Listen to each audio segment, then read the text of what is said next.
Next, for second part of your exam, we have simplifying the given expression by applying the law of exponent. So actually class, daghan ta og law of exponent nga to ang ma-apply sa math.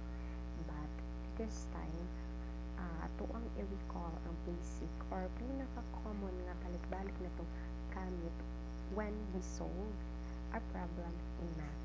So, number 1, we have the given the quantity of y, the unknown variable y, raised to the power of 1. So, obviously, very easy. Raised to the power of 1. In writing your final answer, you just write variable y. Yan ara. Ano yung sakto? Because variable y alone, na siya imaginary, invisible, or imaginary exponent of 1. Next, for number 2, we have negative times the quantity of 3 raised to the power of 0.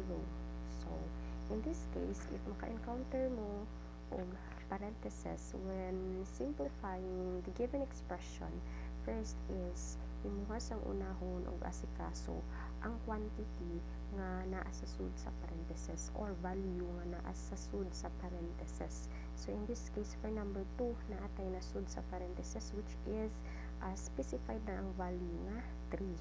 So ato as ang i-simplify.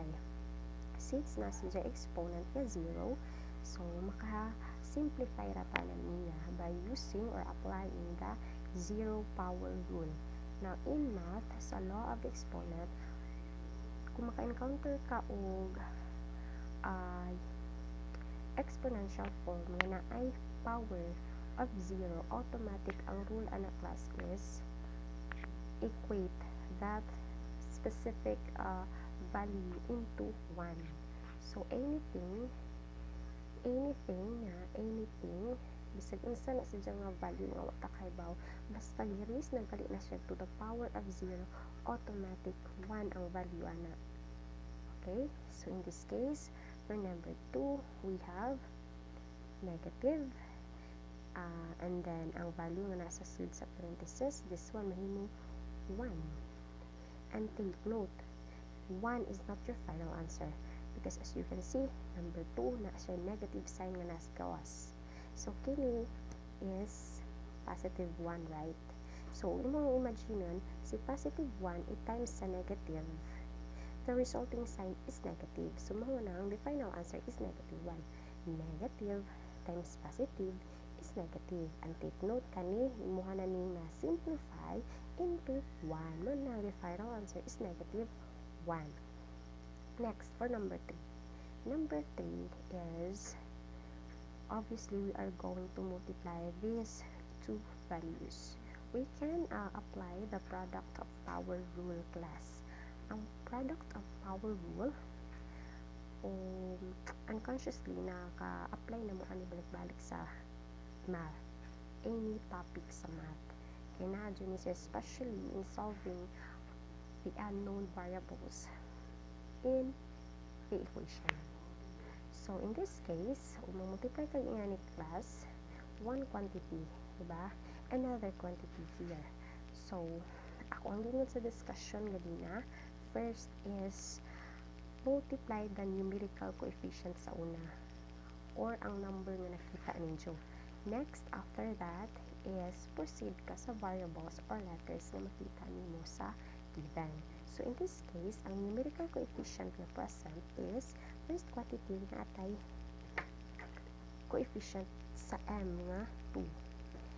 Second value na atay numerical coefficient nga 3. So, kana sa dawat ng unang i-multiply. So, 2 times 3, that is 6. Positive na ha, because positive times positive is positive.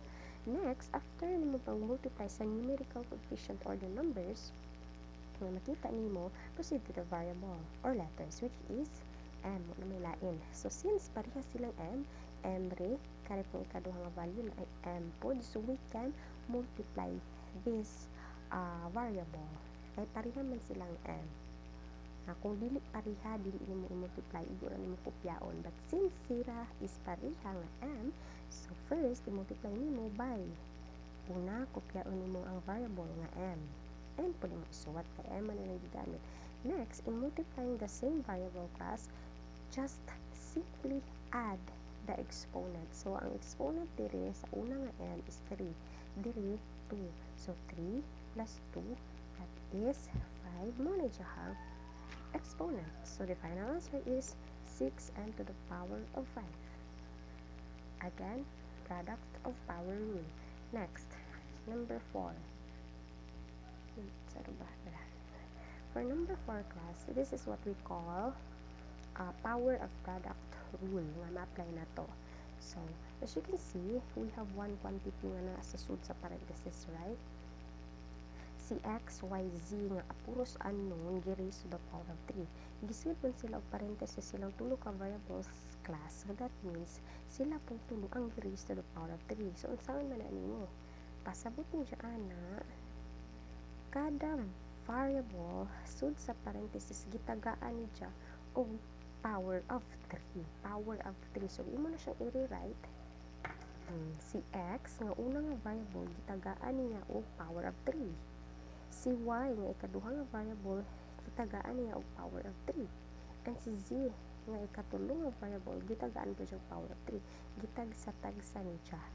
Kay ang power of 3 ni ang gi-raise to power of 3 is kini mang naas sud sa parenthesis tanan kay one quantity man na siya. So, input silang angayon, i-distribute din. That's it. That is the final answer. So, dili naman ka pwede maka-multiply nila kay dili man sila pareha nga variable x, y, z. Akay mabuhat ana, simplified na siya. Inga na. Next, for number 5,